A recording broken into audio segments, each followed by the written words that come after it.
ये question CBSE 2024 का है. The statement says the traffic police has installed over speed violation detection system at various locations in a city.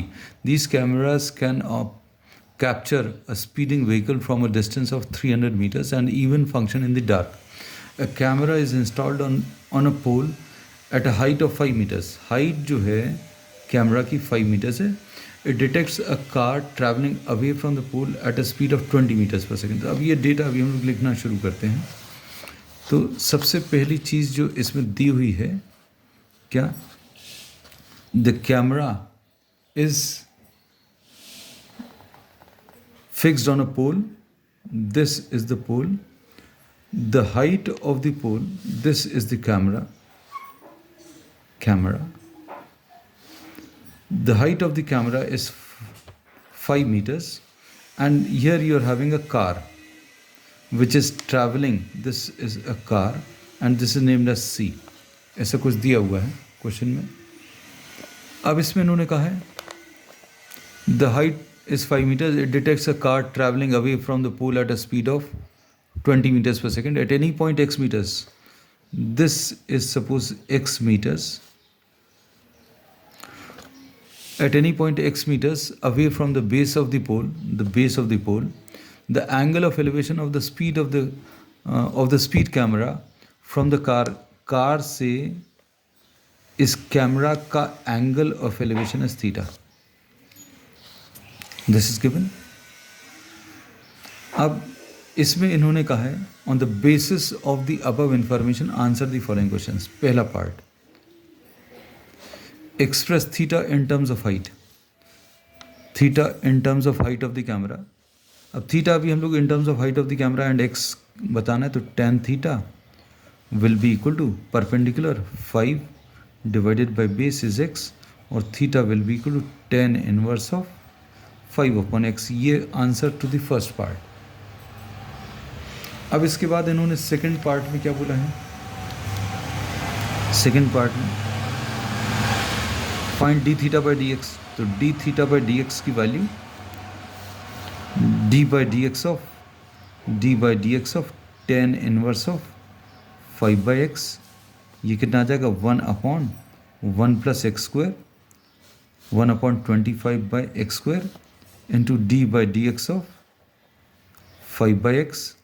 तो d theta by dx की value कितनी आ जाएगी, इधर LCM ले लो, कितना आ जाएगा x² plus 25/x² into 5/x का 5 तो ऐसा ही रहेगा, x का x टू द पावर -1 लिखेंगे तो -1 x टू द पावर -2 आएगा, मतलब 5/-5/x².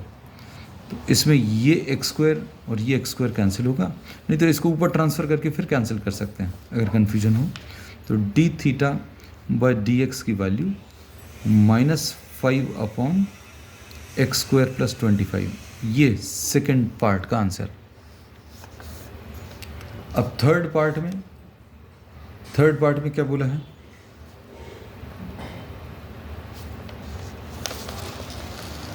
थर्ड पार्ट में देखो, find the rate of change of angle of elevation with respect to time.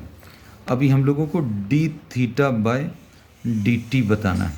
अब d थीटा बाई dt कैसे मिलेगा, d theta by dx into dx by dt. Find the rate of change of angle of elevation with respect to time at an instant when the car is 50 meters away.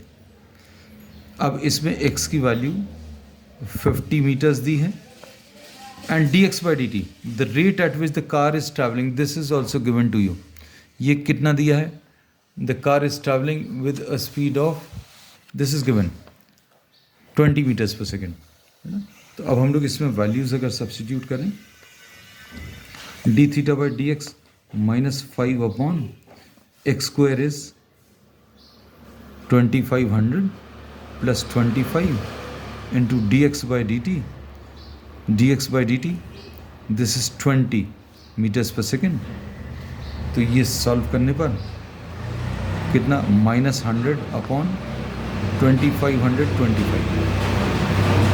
25 4 सा 25 one ज़ा तो -4/101 ऐसा कुछ आएगा।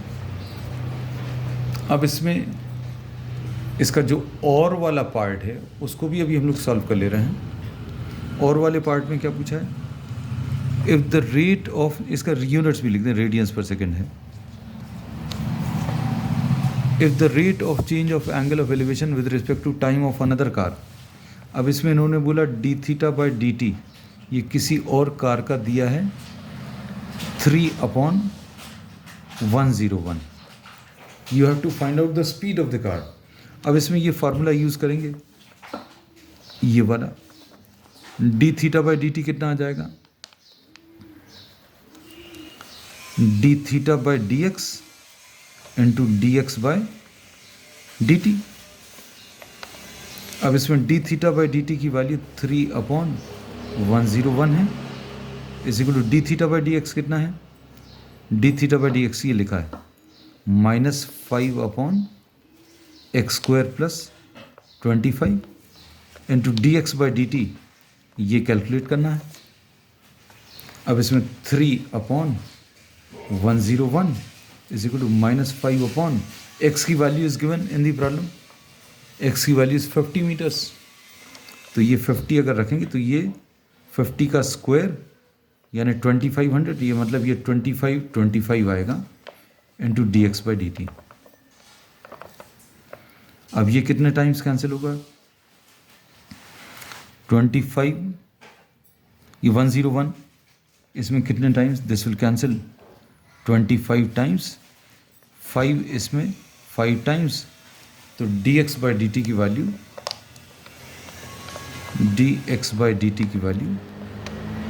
कितनी, -15 आ जाएगी metres per second.